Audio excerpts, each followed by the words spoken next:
Now, the World Trade Organization General Council will review the trade dispute between South Korea and Japan today over Tokyo's latest export restrictions on three key materials crucial for the production of semiconductors and displays.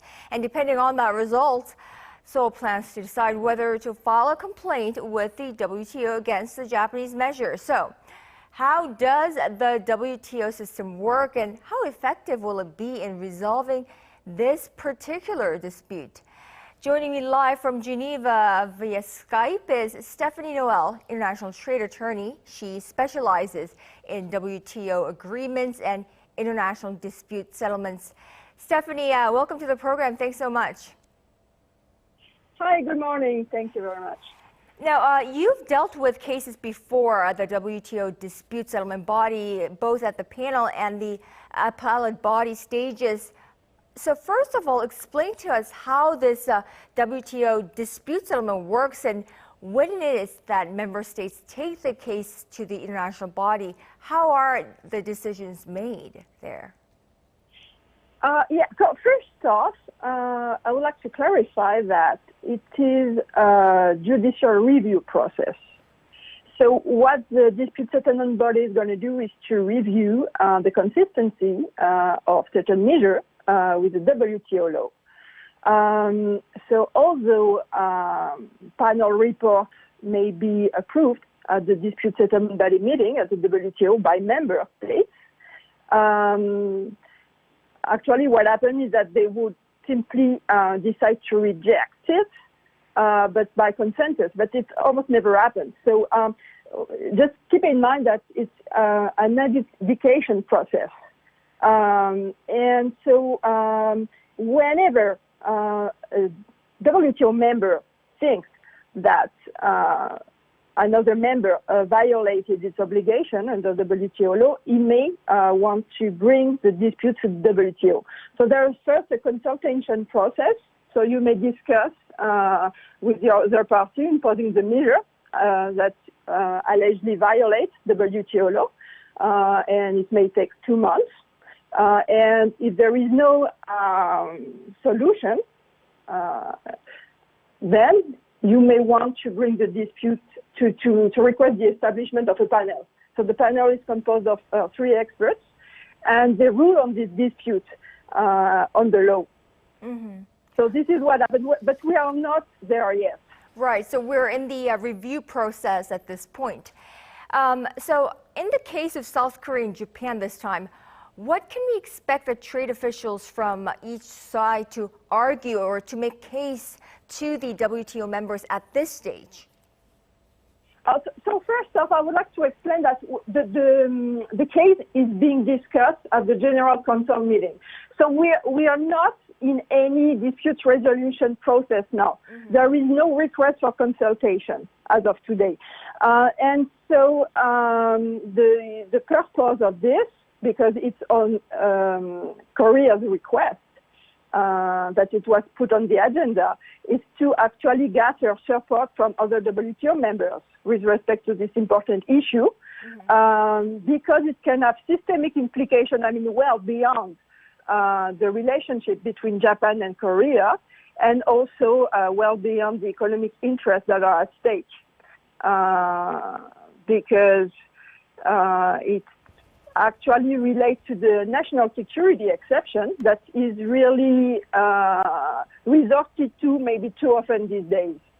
So that's why other WTO members have a systemic concern about this issue. Mm-hmm. And so, and as I said, that Korea is maybe wondering whether it's going to take the issue to the WTO dispute settlement body, because it thinks that it is in violation. So what Korea can actually support is that it's inconsistent with the prohibition of restriction on exports, and also the most favored nation clause, which is really a core principle of the GATT. But even though it is successful in establishing that, Japan will certainly say that this can be saved by the national security exception. But, for example, in the United States has resorted to impose tariffs on aluminum and steel. So, so that's what is expected. And I think that Japan said clearly that it thinks that it's a case of national security. Right, so Japan will try to argue that, but what you're saying is that this, however, is basically a violation of WTO rules in the first place. Actually, there is. Like, Korea will certainly claim that there is a WTO rule, WTO violation in the first place, that can be actually saved by the national security exception. There is a prima facie violation of WTO rules, but there is a defense under Article 21 of the GATT. And I do think that Japan is going to claim that it has actually some sort of discretion in assessing whether there is a national security interest and has the right to decide on the level of protection and also that, there's some sort of discretion when it comes to the measure that it can take to pursue this objective. Right. Which is protection of national security interests. So I may claim that, for example, it relates to traffic in arms and, for the purpose of supplying of a military establishment.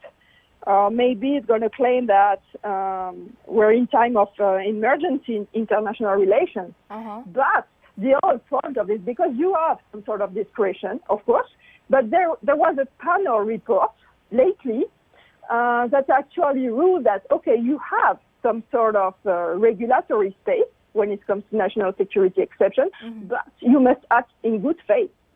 So the whole purpose, and what I would do if I was Korea, would be to ask Japan to pinpoint what the exact objective is, what the national security interest is,